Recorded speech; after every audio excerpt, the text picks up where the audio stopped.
भक्तों जय श्री राधे। सभी सुनने वाले भक्तों की जय हो। श्रीमद् भगवत गीता की इस शानदार सीरीज में आपका अध्यात्म कथा सागर चैनल पर स्वागत करती हूँ।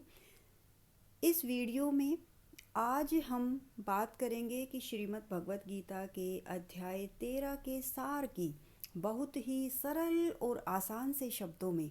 अगर आप इस चैनल पर पहली बार आए हैं तो इस चैनल को सब्सक्राइब कर लीजिए और घंटी को भी दबा दीजिए। श्रीमद् भगवत गीता के 12वें अध्याय में हमने सुना और हमने समझा और ये जाना कि भगवान श्री कृष्ण कैसे भक्त और भक्ति के महत्व को उजागर करते हुए कहते हैं कि साकार रूप की भक्ति करने वाले भक्त मुझे कितने प्रिय हैं। आगे अध्याय 13 में भगवान प्रथम श्लोक में अर्जुन श्री कृष्ण से पूछते हैं कि प्रकृति पुरुषम चैव क्षेत्रम क्षेत्रज्ञमेव च एतद्वेदि तुमिच्छामि ज्ञानम ज्ञेयम च केशव। अर्थात अर्जुन ने पूछा कि हे केशव, मैं यह जानने का इच्छुक हूँ कि प्रकृति क्या है तथा पुरुष क्या है और क्षेत्र तथा क्षेत्रज्ञ क्या है। मैं यह भी जानना चाहता हूँ कि सच्चा ज्ञान क्या है और इस ज्ञान का लक्ष्य क्या है। अर्जुन के इस प्रश्न को समझने के लिए भक्तों हमें श्रीमद् भगवत गीता के प्रथम श्लोक पर जाना होगा, जहाँ धृतराष्ट्र संजय से प्रश्न करते हैं कि हे संजय, धर्म क्षेत्र कुरुक्षेत्र में मेरे तथा पांडव के पुत्र क्या कर रहे हैं। इस अध्याय के माध्यम से अब हम यह समझेंगे कि ये दो जो क्षेत्र हैं ये कहाँ हैं। तब हमने संक्षेप में जाना था कि धर्म क्षेत्र और कुरुक्षेत्र हमारे ही मन में होते हैं और इनकी अवस्थाओं का युद्ध जीवन पर्यंत चलता रहता है। इन्हीं दोनों क्षेत्रों का विस्तार से वर्णन इस अध्याय में किया गया है। अर्जुन के प्रश्न के उत्तर में भगवान श्री कृष्ण कहते हैं कि इदम शरीरम कौन्ते क्षेत्र मिथ्याधिधीयते एतदो वेति ते प्राहु क्षेत्रज्ञ इति तदिध। अर्थात भगवान श्री कृष्ण कहते हैं कि हे कुंती पुत्र, यह शरीर क्षेत्र कहलाता है और इस क्षेत्र को जानने वाला क्षेत्रज्ञ होता है। यहाँ क्षेत्र का अर्थ है शरीर और क्षेत्रज्ञ का अर्थ है शरीर का ज्ञाता, अर्थात शरीर को जानने वाला। हम शरीर को क्षेत्र और शरीर में निवास करने वाली आत्मा को शरीर के ज्ञाता के रूप में स्वीकार कर सकते हैं। भगवान आगे कहते हैं कि मैं प्रत्येक शरीर के कर्म क्षेत्र का ज्ञाता हूँ। व्यक्ति भले ही अपने शरीर को जानने वाला हो, ज्ञाता हो, किंतु उसे अन्य शरीरों का ज्ञान नहीं होता।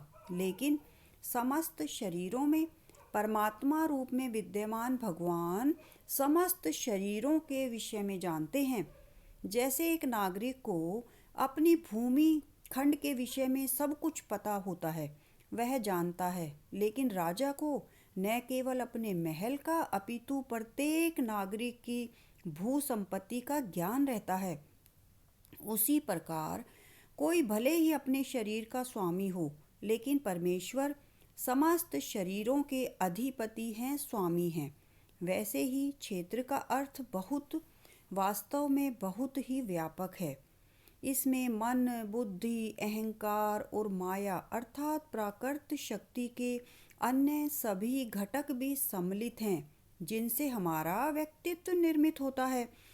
जिस प्रकार किसान खेत में बीज बोता है और खेती करता है, उसी तरह ही हम भी अपने शरीर को शुभ अशुभ विचारों और कर्मों से पोषित करते हैं और परिणाम स्वरूप अपना भाग्य बनाते हैं।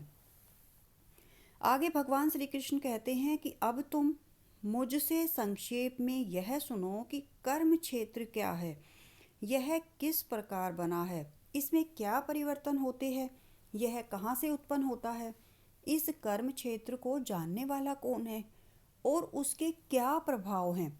मनुष्य को यह जानना होता है कि यह शरीर किस प्रकार बना हुआ है, इस शरीर में कौन कौन से पदार्थ हैं, यह किसके नियंत्रण में कार्यशील है, कार्य करता है, इसमें किस प्रकार परिवर्तन होते हैं, ये परिवर्तन कहाँ से आते हैं, ये कारण कौन से हैं, आत्मा का चरम लक्ष्य क्या है तथा आत्मा का वास्तविक स्वरूप क्या है। अब देखो 24 तत्वों का समूह कार्य क्षेत्र कहलाता है, जिसको हम अब आगे कर्म से समझेंगे और जानेंगे। सबसे पहले 5 महाभूत हैं, पृथ्वी, जल, अग्नि, वायु तथा आकाश। फिर 5 कामेंद्रियां हैं, वाणी, पाँव, हाथ, गूदा तथा लिंग। इन सभी इंद्रियों के ऊपर होता है मन। इस प्रकार मन समेत कुल 11 इंद्रियां होती हैं।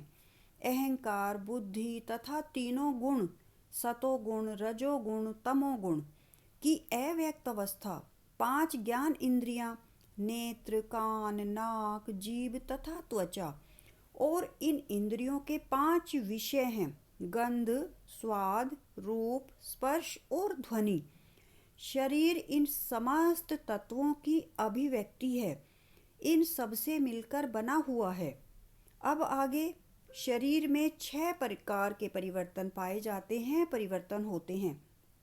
सबसे पहले शरीर उत्पन्न होता है, फिर शरीर बढ़ता है, फिर टिकता है, फिर संतान उत्पन्न करता है और वह तब अंत में क्षीण होता है और समाप्त हो जाता है। जब हम श्रीमद् भगवत गीता को ध्यान से पढ़ेंगे तो पाएंगे और समझ में आएगा कि इस शरीर के अंदर ही 2 प्रवृत्तियां हैं। एक प्रवृत्ति परमात्मा में विश्वास दिलाती है, जो कि देवी संपद है, और दूसरी प्रवृत्ति आसुरी संपद है, जो यह विश्वास दिलाती है कि जो हम इस दुनिया में आए हैं तो सिर्फ मौज मस्ती करने के लिए आए हैं और इस तरह से हम चले जाएंगे। जब हमारे शरीर में बुरे विचारों का बाहुल्य हो जाता है तो ये शरीर कुरुक्षेत्र बन जाता है, और जब इसी शरीर में अच्छे विचारों का अर्थात देवी संपदा का बाहुल्य हो जाता है तो यह शरीर धर्म क्षेत्र बन जाता है। यह उतार चढ़ाव चलता रहता है, दोनों में इसी तरह युद्ध चलता रहता है। जब देवी संपदा बढ़ती जाती है तो आसुरी संपदा लुप्त होती जाती है, समाप्त होती जाती है। जब आसुरी संपदा समाप्त होती जाती है तो परमात्मा के दिव्य दर्शन की अवस्था आती है। जब आसुरी संपदा समाप्त हो जाती है तो देवीय संपदा की आवश्यकता भी समाप्त हो जाती है और वह भी परमात्मा में विलीन हो जाती है।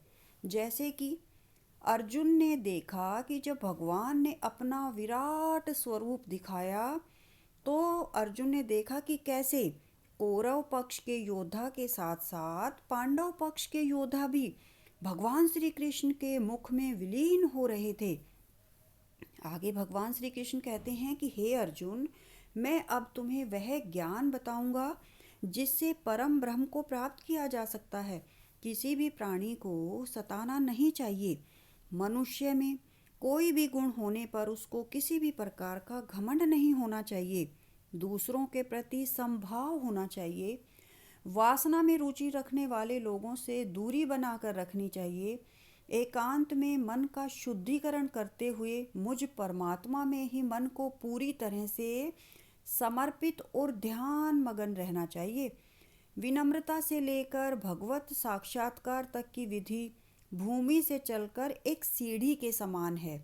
इस सीढ़ी में कुछ ऐसे लोग हैं जो अभी पहली सीढ़ी पर है, कुछ लोग दूसरी सीढ़ी पर पहुँचे हैं तो कुछ लोग तीसरी सीढ़ी पर ही पहुँचे हैं। किंतु जब तक मनुष्य ऊपरी मंजिल तक नहीं पहुँच जाता, जो कि श्री कृष्ण भगवान का ज्ञान है, तब तक वह ज्ञान की निरंतर अवस्था में ही रहता है।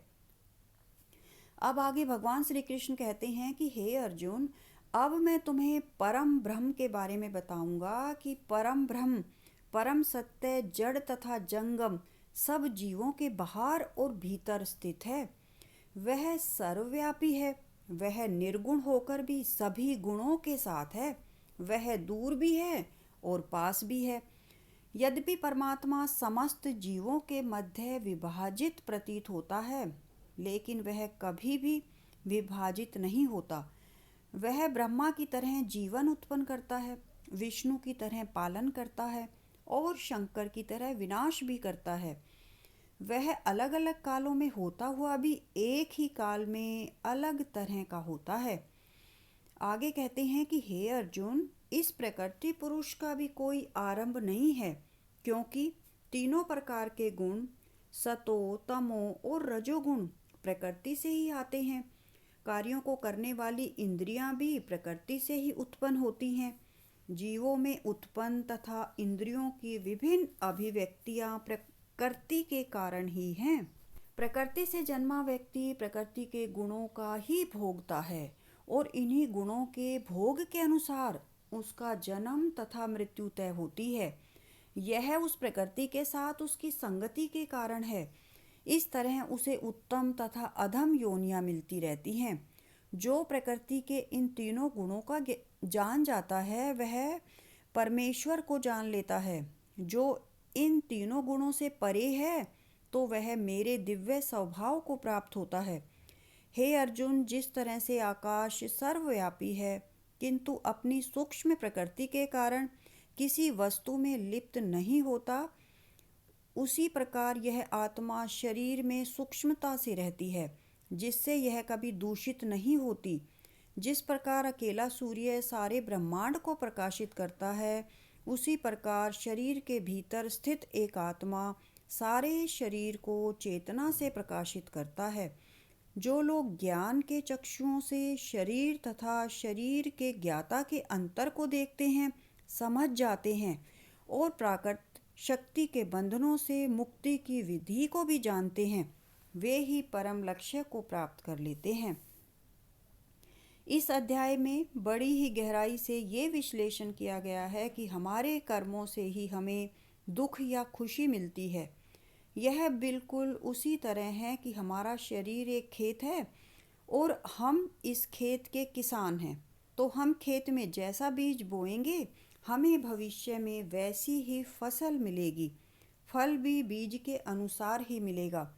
भविष्य में हमें क्या मिलने वाला है, यह हमारे आज के कार्यकलापों पर ही निर्भर है। 13वां अध्याय समाप्त। धन्यवाद। भक्तों, आपको यह वीडियो अच्छी ज्ञानवर्धक लगी तो कृपया इस वीडियो को लाइक करें, शेयर करें और कमेंट बॉक्स में जाकर भगवान श्री कृष्ण की जय अवश्य लिखें। धन्यवाद।